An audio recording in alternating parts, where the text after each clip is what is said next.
नमस्कार दोस्तों, स्वागत है आपका हमारे इस सिक्स क्लास के एनसीईआरटी की सीरीज़ के अंदर, जिसके अंदर एनसीईआरटी के सभी चैप्टरों का हम एमसीक्यूज बेस में रिवीजन करते हैं।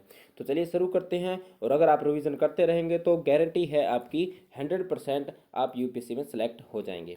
ठीक है, तो चलिए शुरू करते हैं। यह हमारा चैप्टर नंबर 2 है। पहला चैप्टर हमने कर चुके हैं। दूसरे चैप्टर का नाम क्या है? अखेट खाद्य संग्रहण और भोजन उत्पादक।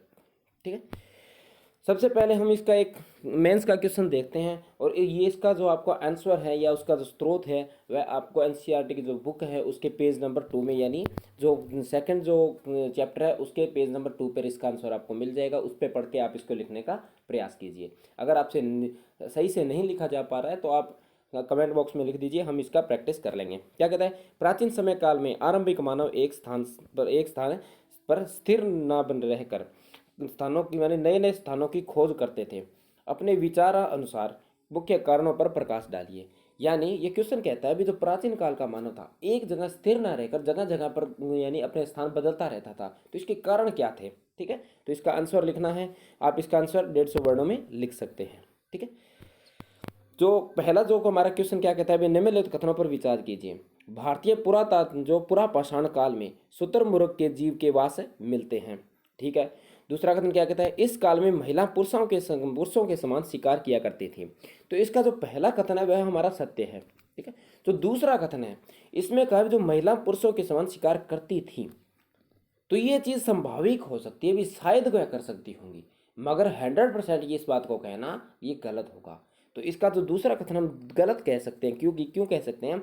क्योंकि इसमें कहा भी करती ही थी, तो करती नहीं थी, यहाँ कर सकती थी भी। ये इसकी संभावनाएं हैं, मगर इसका हम 100% के साथ नहीं कह सकते। तो इस हिसाब से इसका आंसर हो जाता है बी। ठीक है, सॉरी ए। ठीक है, आंसर हो गया ए। अगला क्वेश्चन क्या कहता है? अखेट खाद्य संग्रहण कौन थे? तो ये कहते हैं विभोजन की संग्रहण करने वाले एक समुदाय थे। ये भी आपको जो एनसीईआरटी का जो पहला ही पेज है उस पर इसका आंसर आपको मिल जाएगा। अगला कहता है भीमबेटका के बारे में निम्नलिखित कथनों पर विचार कीजिए। ये आपको कहाँ मिलेगा? जो अखेट संग्रहण पर करेंगे तो उसमें भीमबेटका का एक मैप दिया गया है जिसमें भीमबेटका बताया गया कि कहाँ पर स्थित है। ठीक है, तो हमारे लिए भीमबेटका इंपॉर्टेंट हो जाता है और भीमबेटका से संबंधित काफ़ी क्वेश्चन यूपीएससी में पूछे भी गए हैं और आगे भी पूछे जा सकते हैं। क्या कहता है? भी भीमबेटका अखेट खाद्य संग्रहण के प्रमाण प्राप्त होते हैं। तो इसका जो पहला कथन है सत्य, हमें हमने डिस्कस कर लिया। दूसरा कहता है भीमबेटका चित्रकारिता में व्यापक रंगों का प्रयोग मिलता है। तो इसका जो दूसरा कथन है वह गलत है, क्योंकि जो भीमबेटका की जो चित्रकारिता थी उसमें रंगों का उपयोग नहीं मिलता जा रहा।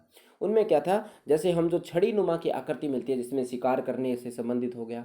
ठीक है, थोड़ी ज़्यादा जादू टोने से संबंधित कुछ प्रकार के जो हमारे कृत्य हो गए उनके बारे में जानकारी मिलती है, मगर इसके प्रति जो व्यापक रंगों का उपयोग नहीं किया गया इसमें। ठीक है, तो दूसरा कथन इसका गलत हो जाता है, तो आंसर हो गया हमारा ए। ठीक है, अगला पूछा है पूरा स्थल भूमि वह भाग है, भूमि का वह भाग होता है। ठीक है, पूरा स्थल कब कहते हैं? जब उस भूमि पर किसी प्रकार के अवशेष पाए जाते हैं। ठीक है, तब हम उस वासी को क्या कहते हैं? पूरा स्थल है। वह अवशेष किसी भी प्रकार के हो सकते हैं, औजार हो सकते हैं, मानव की हड्डियां हो सकती हैं, जानवरों की हड्डियां हो सकती हैं, आग की खोज के लिए राख हो सकती है, या इस प्रकार की कुछ भी चीज़ें होती हैं जो अवशेष के रूप में बची हुई हैं, उनको हम क्या कहते हैं? एक प्रकार की पुरास्थल कहते हैं, जिसकी खोज है भारतीय पुरा सर्वेक्षण विभाग द्वारा की जाती है। ठीक है, अगला क्वेश्चन कहता है आरंभिक मानव द्वारा बनाए गए पत्थर के औजारों के बारे में निम्नलिखित कथनों पर विचार कीजिए। औजारों का प्रयोग भोजन, शिकार, गृह निर्माण आदि में किया जाता था। तो इसका जो पहला कथन हमारा सत्य है। भोजन के लिए तो हम देखते हैं, यानी जो भोजन की जैसे शिकार करके जो मांस मीट होता था उसको काटने के लिए इस्तेमाल किया जाता था। दूसरा, शिकार के लिए तो हम देखते हैं वे उपयोग करते थे। गृह निर्माण में जो लकड़ी काटने के लिए भी पत्थर के औजारों का उपयोग किया जाता था। दूसरा कथन क्या कहता है? औजारों में मुख्य लाल बलुआ पत्थर का प्रयोग किया जाता था। तो दूसरा इसका जो कथन है वह गलत है, क्योंकि यहाँ औजारों के अंदर जो चूना पत्थर का जो पत्थर था, यानी चूना पत्थर के टाइप के जो पत्थर होते थे उनका उपयोग किया जाता था। और हम जो अवशेष देखते हैं जहाँ पर अच्छी श्रेणी के जो पत्थर नहीं मिलते हैं वहाँ पर हमें इस प्रकार के अवशेष नहीं मिलते हैं। ठीक है, कुछ जगह हमें अवशेष मिलते हैं जहाँ पर ऐसा है भी जहाँ पर पत्थर अच्छे नहीं थे। तो जो हम कह सकते हैं जो हथियार बनाने का प्रयास किया गया था, मगर अच्छे पत्थरों के न होने की वजह से हथियार अच्छे न बने, तो लोगों ने वहाँ से क्या कर लिया? पलायन कर लिया था। आगे क्या कहता है? आरंभिक मानव पक्षपात नुमा औजारों को विकसित करने की तकनीकी वजह से परिचित थे। पक्षपात ऐसे हथियार होते हैं जो हम कह सकते हैं जो फेंकने टाइप से, जैसे भाला होता है, तीर कमान होती है, जो एक स्थान से दूसरे स्थान पर हम फेंक के मार सकते हैं, या फिर तीर की कमान की सहायता जो हवा में उड़कर जा सकते हैं।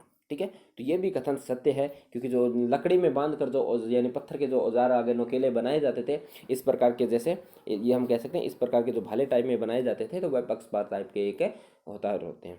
ठीक है, तो इसका जो तीसरा कथन भी सत्य है। तो दूसरा कथन गलत होता जाए तो हमारा आंसर हो गया इसका सी, केवल 1 और 3।